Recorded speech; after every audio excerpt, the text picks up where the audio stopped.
Now that you know what an infinitive verb is, I'm going to talk to you a little bit about what conjugating an infinitive verb looks like. We use this big word conjugate, which means to change the ending of to match the subject. So in English, we don't say I eats, you eats, he eats, they eats. We change it up a bit. We say I eat, you eat, they eat, we eat, she eats. We add an S for the she and he version. That's how we change a verb a little bit, depending on who's doing the verb.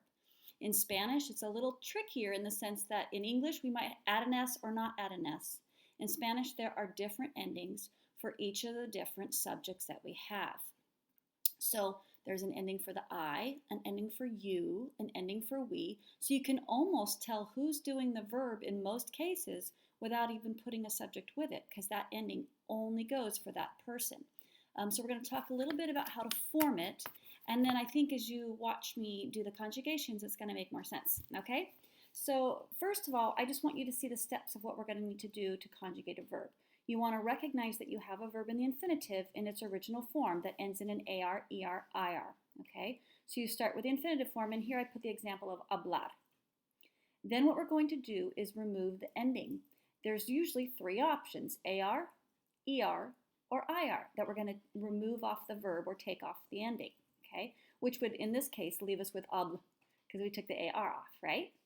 So then the next step is to add a new ending that corresponds to the subject that we want to use. So there's an ending to say I, yo, the yo form has its own ending, the tú form has its own ending, the usted form has its ending, él, ella have an ending, nosotros has an ending, vosotros, if you live in Spain, has an ending, and ustedes, ellos, ellas has an ending. So we want to learn those endings, okay? Hopefully you really need to know your subject pronouns well in order for conjugating to go easy for you. So if you don't have those memorized, memorize them in order on the chart and have them done well, because that will make this so much easier for you, okay?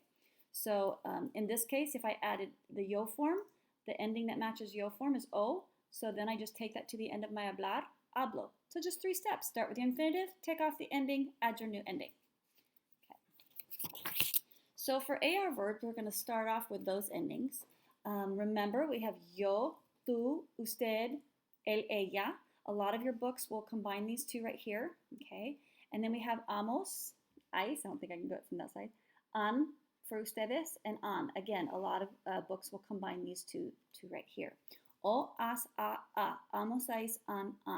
I do like to have 2 lines dedicated there because it helps my students not mix up tú and usted and forget that usted even exists. It has an ending, it means you, it's for formal, and we use it quite often, and I don't want it to get mixed up. A lot of students will start translating usted as he because they know it's in the same category, it has the same endings. So that's why I use 4 boxes to kind of help you, but some teachers will use just 3 boxes, okay?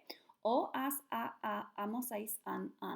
If you say that over and over, it will get in your head, and then you'll be able to figure out how to conjugate any verb that you'd like to try that's a regular verb.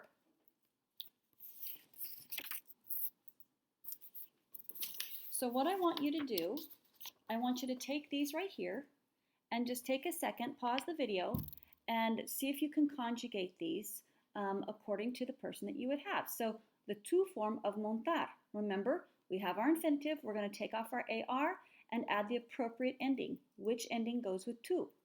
Go ahead and pause, do all 3, and then come back and I'll explain all 3, okay?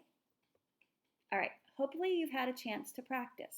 So let's see if I can get this straight and go through. So for the first one, I added AS because AS is the tú form ending for AR verbs, and that means now you ride.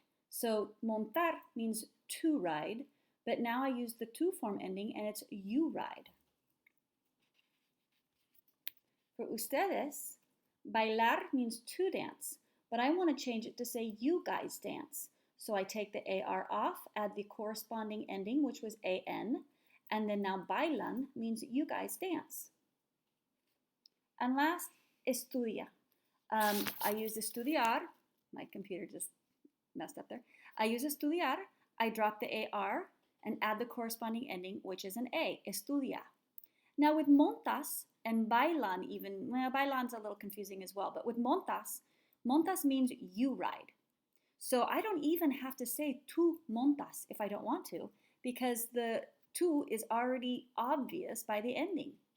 But bailan could be ustedes bailan or could be ellos, ellas bailan. And so I'm going to put the ustedes in front of it and say ustedes bailan, so it's obvious who I'm talking about. Same with estudia. Estudia could translate to he studies, she studies, or you formal study. So I'm going to put that, if I were to say it in a sentence, I would say él estudia, rather than just estudia by itself. Montas is obvious, it has to be tú. So the tú's optional, I don't even need it. But with estudia, it could be confusing, so I'll leave the el in front of it.